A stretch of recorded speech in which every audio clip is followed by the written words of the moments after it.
বন্ধুরা আসসালামু আলাইকুম, আশা করি ভালো আছেন। টেকনোলজি ভিলেজের পক্ষ থেকে আপনাদের সঙ্গে রয়েছি আমি নাজমুস সৌদ। আপনারা দেখছেন পিএইচপির ধারাবাহিক টিউটোরিয়াল। এই ভিডিওতে আমি পিএইচপির সেশন এবং কুকি সম্পর্কে আলোচনা করব। পিএইচপির আমার আরও বেশ কিছু ভিডিও রয়েছে, আপনারা যদি সেই ভিডিওগুলো না দেখে থাকেন তাহলে আমার চ্যানেলের প্লে লিস্টে গিয়ে সেই ভিডিওগুলো দেখে আসতে পারেন। পিএইচপির ক্ষেত্রে সেশন এবং কুকি খুবই গুরুত্বপূর্ণ বিষয়। প্রথমে আমি কুকি সম্পর্কে আলোচনা করছি, তারপরে আমি সেশন সম্পর্কে আলোচনা করব। কুকির বিষয়টি হচ্ছে, যখন ইউজাররা কম্পিউটারে কাজ করে তখন ইউজারের বিভিন্ন তথ্য নিয়ে একটি ফাইল তৈরি হয়। তারপরে পরবর্তীতে সেই ফাইল থেকে তথ্য নিয়ে ওয়েব ব্রাউজার কাজ করতে পারে। যখন ফাইলের মধ্যে সেই তথ্যগুলো সংরক্ষিত থাকবে তখন আপনাদের সিস্টেম, অর্থাৎ আপনি যে সিস্টেমটি তৈরি করছেন সেই সিস্টেমটি সেই ফাইল থেকে তথ্য সংগ্রহ করে কাজ করতে পারবে, অর্থাৎ আপনার সিস্টেমটি কাজ করতে পারবেন। প্রথমে আমরা দেখছি কিভাবে কুকি তৈরি করতে হয়। কুকি তৈরি করার জন্য পিএইচপির একটি ফাংশন রয়েছে, সেটি হচ্ছে সেট কুকি ফাংশন। এটি হচ্ছে সেই ফাংশনটি, অর্থাৎ এই ফাংশনের মাধ্যমে কুকি তৈরি করা যায়। এই ফাংশনের মধ্যে বেশ কিছু প্যারামিটার দিতে হয়, যেমন আমরা কোন নামে হচ্ছে কুকিটি তৈরি করব সেটি, তারপরে কুকির মধ্যে হচ্ছে কী তথ্য থাকবে সেটি দিতে পারি, তারপরে কুকিটি কতক্ষণ পর্যন্ত স্থায়ী থাকবে সেটি আমরা এখানে দেব, এবং কুকিটির পাথ দিতে পারি, সেই সঙ্গে এখানে ডোমেইন দিতে পারি, তারপরে কুকির সিকিউর দিতে পারি, এবং HTTP অনলি কিনা সেটি আমরা এখানে বলে দিতে পারি। কিন্তু এখানে একটি বিষয় যে এখানে সেট কুকি ফাংশনের মধ্যে যে প্যারামিটারগুলো আমরা দেব সেই প্যারামিটারের মধ্যে নাম অবশ্যই ম্যান্ডেটরি, অর্থাৎ আমাদেরকে অবশ্যই নামটি এখানে দিতে হবে, এবং অন্যান্য তথ্যগুলো অপশনাল। যেমন এখানে আমরা নেম দিতে পারি, তারপরে ভ্যালু দিতে পারি, তারপরে এক্সপায়ারের সময়টা দিতে পারি, তারপরে পাথ দিতে পারি, তারপরে এখানে ডোমেইন দিতে পারি, তারপরে সিকিউর দিতে পারি, এবং সেই সঙ্গে HTTP অনলি কিনা সেটা আমরা এখানে দিতে পারি। এখানে এই এতগুলো প্যারামিটার আমরা এই জায়গায় দিতে পারি। এর মধ্যে শুধুমাত্র নামটা হচ্ছে ম্যান্ডেটরি, অর্থাৎ নামটা অবশ্যই দিতে হবে, এবং অন্যান্যগুলো আমরা ইচ্ছা করলে দিতে পারি, আবার ইচ্ছা না করলে নাও দিতে পারি। অন্যান্যগুলো যদি দেই তাহলে সেই অনুযায়ী কাজ করবে। তাহলে এখন আমরা একটি কুকি সেট করি। কুকি সেট করার জন্য আমি এখানে সেট কুকি এই ফাংশনটি লিখছি। এখানে আমি প্রথমে নাম দিচ্ছি, এখানে নেম দিলাম, এবং এখানে আমরা কি সেট করতে চাচ্ছি সেটা এখানে আমরা বলে দিচ্ছি। এখানে আমি টেকনোলজি ভিলেজ এটি আমি সেট করতে চাচ্ছি, সেটা এখানে আমি বলে দিলাম, এবং এইখানে আমি আরেকটি প্যারামিটার দিচ্ছি, সেটা হচ্ছে পরবর্তী প্যারামিটার। আচ্ছা, উপরে আমরা এখানে কুকির যে বিষয়গুলো রয়েছে সেটি এখানে আমরা দিয়ে দিচ্ছি। এখানে সেট কুকি, অর্থাৎ যে প্যারামিটারগুলো রয়েছে সেগুলো আমরা এখানে লিখে দিচ্ছি। প্রথমে এখানে নেম দিতে হয়, তারপরে ভ্যালু দিতে হয়, তারপরে এখানে কতক্ষণে এক্সপায়ার হবে সেটি বলে দিতে হয়, তারপরে পাথ ইচ্ছা করলে আমরা দিতে পারি, ডোমেইন দিতে পারি, সিকিউর HTTP অনলি আমরা এগুলো এখানে দিতে পারি। তার মধ্যে এখানে আমরা নেম এটি দিচ্ছি, এবং ভ্যালুর জায়গায় আমরা এখানে টেকনোলজি ভিলেজ এটি দিচ্ছি, এবং এইখানে আমরা এক্সপায়ার হবে কতক্ষণ পরে সেটি আমরা এখানে টাইম ফাংশনের মাধ্যমে বলে দিচ্ছি। টাইম ফাংশানে এখানে আমরা টাইম যা থাকবে তার সঙ্গে এখানে 2000 যোগ করে দিচ্ছি, অর্থাৎ 2000 সেকেন্ড এখানে বেশি থাকবে। এবং সেই সঙ্গে এখানে আমরা আরেকটি প্যারামিটার দিচ্ছি, সেটি হচ্ছে আমরা কুকিটা কোন ওয়েবসাইটের মধ্যে এখানে পাবো। এখানে আমরা স্ল্যাশ দিলাম, তাহলে সেক্ষেত্রে আমাদের এই কুকিটি এই ওয়েবসাইটের মধ্যে আমরা এখানে পেয়ে যাব। তাহলে আমরা এখন চেক করে দেখি যে আমাদের এই কুকিটি সেট হয়েছে কিনা। তাহলে কুকিটি সেট হয়েছে কিনা সেটি জানার জন্য কুকি যে সুপার গ্লোবাল ভেরিয়েবল রয়েছে সেটি ব্যবহার করতে হয়। যেমন এখানে আমরা $_ এখানে কুকি এটি লিখে দিলাম, এবং এইখানে আমাদেরকে আমরা যেই নামে কুকিটি সেট করব সেই নামটি এই জায়গায় দিয়ে দিতে হবে। তাহলে সেক্ষেত্রে এই জায়গায় আমরা এইখানে নেম এই নামে আমরা এটি সেট করেছি। আচ্ছা, এই জায়গায় আমরা একটু চেঞ্জ করে দিই, এখানে আমরা সি নাম এরকম একটি নাম দিচ্ছি, সি নাম এটি দিয়ে দিলাম। তারপর আমরা এটি একটু ইকো করি। এখন এটি যদি ইকো করি তাহলে কি হয় দেখুন। আচ্ছা, এখানে এরর মেসেজ দেখাচ্ছে। আচ্ছা, এখানে আমরা এটি জাস্ট এই জায়গায় আমরা লিখেছি ফাংশনটা, এটার কোনো কাজ হচ্ছে না, এটি আমরা কমেন্টের মধ্যে রাখলাম। এখন আমরা যদি এটি রিলোড করি তাহলে সেই ক্ষেত্রে এখানে আনডিফাইন অ্যারে কি সি নাম, এখানে সি নাম এটি পাচ্ছে না। তার কারণটি হচ্ছে এই জায়গায় আমি বলেছি বর্তমানে যে টাইম সেই টাইমের সঙ্গে এখানে 2000 সেকেন্ড যোগ হবে। আমরা এখানে সেভ দেওয়ার পরে ব্রাউজারে রিফ্রেশ করতে করতে এখানে 2000 সেকেন্ড পার হয়ে যাচ্ছে। তাহলে সেক্ষেত্রে এখানে আমরা একটু বাড়াই দিই, এখানে আমরা 20,000 সেকেন্ড করে দেই, দেখি কি হয়। তাহলে দেখুন এই জায়গায় এই তথ্যটি চলে আসছে।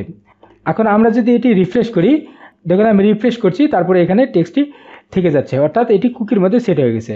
যখন এটি কুকির মধ্যে সেট হয়ে গেছে তখন এটি আমাদের কম্পিউটারের মধ্যে একটি ফাইল তৈরি করেছে এবং সেই ফাইলের মধ্যে সিনাম এই নামে একটি কুকি সেট করেছে এবং সেখান থেকে আমরা এই তথ্যটি অ্যাক্সেস করতে পেরেছি। এভাবে আমরা কুকি সেট করতে পারি। এখন আমি আলোচনা করছি যে কুকি আপনারা কীভাবে ডিলিট করবেন। এখানে যে আমি কুকিটি সেট করেছি এটি এই জায়গায় যদি মাইনাস দিয়ে দেই তাহলে সেক্ষেত্রে এই কুকিটি ডিলিট হয়ে যাবে। আমি এটি মাইনাস দিয়ে দেখি কি হয়।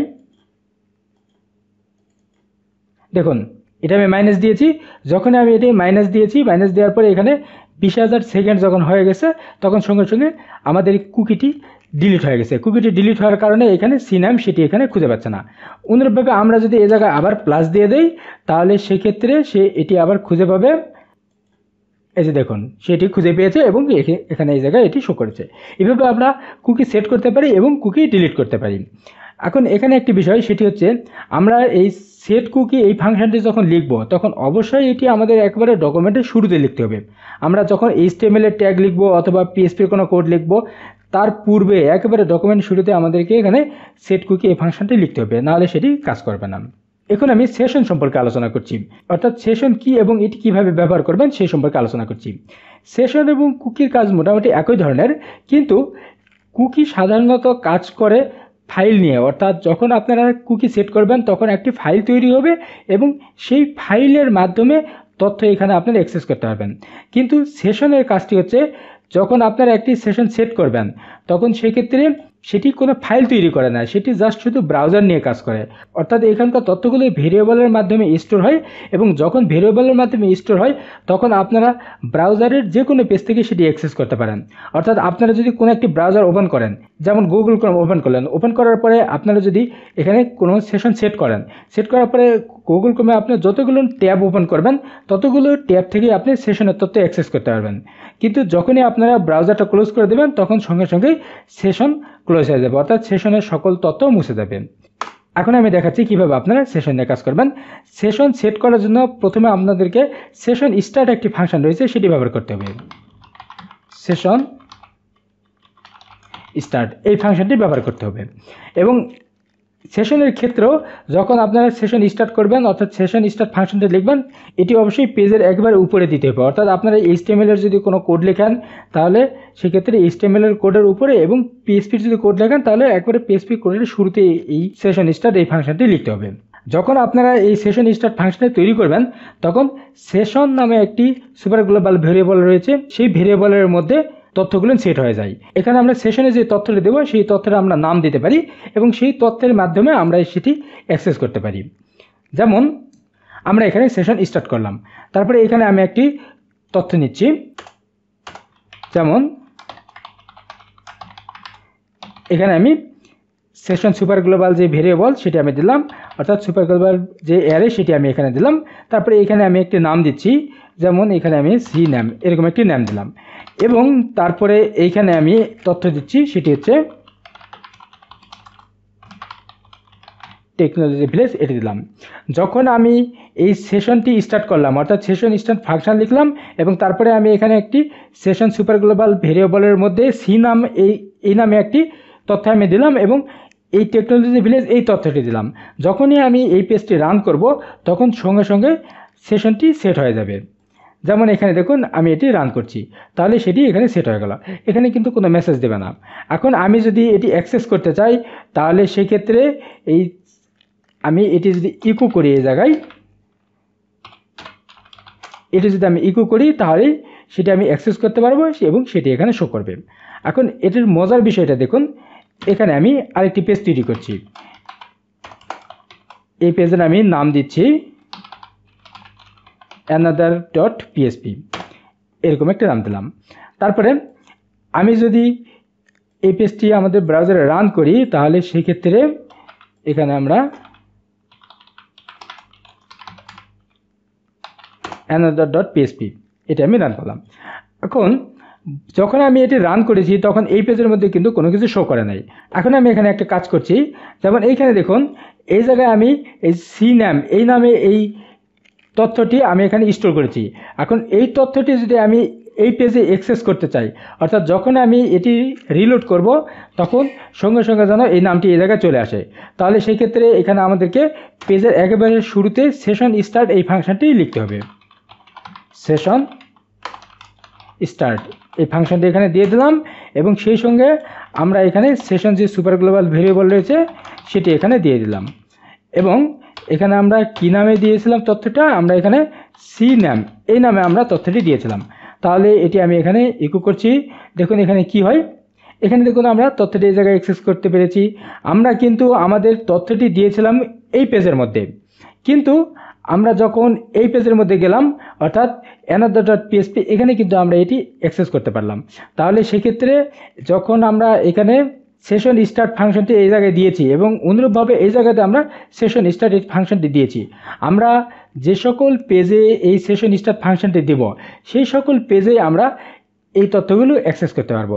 যেমন এখানে যদি আমি আরও একটি তথ্য দিতে চাই, যেমন এখানে আমি একটি সেশন নিচ্ছি এবং এখানে আমি একটি কালার নামে ভেরিয়েবল নিচ্ছি এবং এই জায়গায় আমি ব্লু এটি লিখছি। তারপরে আমি যদি এই পেজটি রিলোড করি এবং এই পেজে আমি সেই কালারটি অ্যাক্সেস করব, তাহলে সেই ক্ষেত্রে আমরা এখানে গেলাম, এটা আমি কপি করে এই জায়গায় ইকো করছি, ইকো এই জায়গায় আমরা কালার এই নামে দিয়েছি। এখন যদি আমরা এটি রিলোড করি তাহলে দেখুন এখানে কালার চলে আসছে ব্লু, অর্থাৎ আমরা এই সেশন স্টার্ট যে সকল পেজে দেব সেই সকল পেজে আমরা এইখানে যেই বিষয়গুলো সেট করছি অর্থাৎ সেশনের মধ্যে যে বিষয়গুলো সেট করছি সেগুলো আমরা অ্যাক্সেস করতে পারবো। যতক্ষণ পর্যন্ত আমরা ব্রাউজার চালু করে রাখবো ততক্ষণ পর্যন্ত আমরা এগুলো অ্যাক্সেস করতে পারবো। যখন আমরা ব্রাউজার ক্লোজ করে দেবো তখন আমরা এটি আর অ্যাক্সেস করতে পারবো না। এখন আমরা যদি ব্রাউজার ক্লোজ না করেই এই তথ্যগুলো রিমুভ করতে চাই তাহলে সেটিও করতে পারবো। সেটি করার জন্য সেশন ডিস্ট্রয় একটি ফাংশন রয়েছে, সেই ফাংশনটি ব্যবহার করতে হয়। যেমন এখানে আমি আরেকটি পেজ নিচ্ছি, এখানে আমি এটির নাম দিচ্ছি ইন্ট session.php, এরকম আমি নাম দিচ্ছি। এখানে আমি সেশন ডিস্ট্রয় এই ফাংশনটি দিয়ে দিচ্ছি, TROY বানানো ভুলে গেছে, এই ফাংশনটা এখানে দিয়ে দিলাম। তারপরে আমি যদি এই পেজটি ব্রাউজারে রান করি তাহলে কি হয় দেখুন, আমরা এই পেজের নাম দিয়েছিলাম সেশন int.php, মেবি ভুল হয়েছে, আমরা আচ্ছা ইন্ট সেশন আমরা নাম দিয়েছি, ইন্ট সেশন। তাহলে সেক্ষেত্রে আচ্ছা সরি, এখানে আমাদেরকে শুরুতে আগে সেশন স্টার্ট করতে হবে, সেশন স্টার্ট না করে সেশন ইন্ট করতে পারবো না। সেশন স্টার্ট করলাম এবং তারপরে আমরা সেশন ডিস্ট্রয় করলাম, রিলোড, ওকে, এখানে কোনো কিছু শো করবে না। এখন যদি আমরা এই পেজে গিয়ে এটি রিলোড করি তাহলে কী হয় দেখুন, এখানে সে বলছে আনডিফাইন অ্যারে কি সি নাম, অর্থাৎ সি নামটি সে এখানে আনডিফাইন বলছে, সেটি এখানে পাচ্ছে না। অনুরূপভাবে এখানে আনডিফাইন অ্যারে কি কালার, এই দুটি তথ্য এখানে সে পাচ্ছে না। তার কারণটি হচ্ছে এই পেজের মধ্যে কিন্তু আমরা সেশনগুলো সেট করি নাই, জাস্ট শুধু অ্যাক্সেস করেছি, কিন্তু আমরা এই পেজে এগুলো হচ্ছে সেট করেছি। তাহলে এই পেজটি যদি আমরা আবার রিলোড করি তাহলে কী হয় দেখুন, এটি আমি আবার রিলোড করলাম এবং এখানে যদি আমি আবার এটি রিফ্রেশ করি তাহলে সেই তথ্যগুলো আমি আবার অ্যাক্সেস করতে পারলাম। এবং এই পেজটি যদি আমি আবার রিলোড করি এবং তারপরে যদি রিলোড করি তাহলে দেখুন সেই তথ্যগুলো আর অ্যাক্সেস করতে পারছি না। তাহলে এভাবে আমরা সেশন ডিস্ট্রয় ফাংশন ব্যবহার করে সেশনকে নষ্ট করে দিতে পারি, অর্থাৎ সেশন রিমুভ করে দিতে পারি, এবং আমাদের সেশন স্টার্ট ফাংশন ব্যবহার করে এবং সেই সঙ্গে এখানে সেশন সুপার গ্লোবাল ভেরিয়েবলের মধ্যে নাম দিয়ে তথ্য আমরা এখানে স্টোর করতে পারি। সেশন সাধারণত ব্যবহার করা হয় লগইন সিস্টেম তৈরি করার জন্য। যখন আপনারা লগ ইন করেন তখন ব্রাউজার সাধারণত এই সেশনের মাধ্যমে চেক করে দেখে যে আপনি লগ ইন অবস্থায় আছেন কিনা। যদি লগ ইন অবস্থায় থাকেন অর্থাৎ এই তথ্যগুলো সে যদি পায় তাহলে সে আপনাকে লগ ইন অবস্থায় রাখবে এবং নির্দিষ্ট পেজে আপনাকে অ্যাক্সেস করতে দেবে। যদি সে এই তথ্যগুলো না পায় অর্থাৎ যদি আপনারা সেশনগুলো ডিস্ট্রয় করে দেন তাহলে সেক্ষেত্রে সে এই তথ্যগুলো পাবে না এবং আপনাদেরকে সেই নির্দিষ্ট পেজগুলোতে অ্যাক্সেস করতে দেবে না। লগ ইন সিস্টেম কীভাবে তৈরি করতে হয় সেই সম্পর্কে ইতিপূর্বে আমি অন্য আরেকটি প্রজেক্টে আলোচনা করেছি, আপনার ইচ্ছা করলে সেই ভিডিওটি দেখে আসতে পারেন। এছাড়াও পরবর্তীতে কিভাবে ডাটাবেস ব্যবহার করে লগ ইন সিস্টেম তৈরি করতে হয় সেই সম্পর্কে আমি বিস্তারিত আলোচনা করব। আশা করি এই ভিডিওটি আপনার বাস্তব জীবনে কাজে লাগবে। ভিডিওটি কেমন লাগলো সেটি কমেন্ট করে জানান, ভালো লাগলে লাইক করুন এবং শেয়ার করে অন্যদেরকে দেখতে সহায়তা করুন। পরবর্তী ভিডিও দেখার আমন্ত্রণ জানিয়ে শেষ করছি। ধন্যবাদ।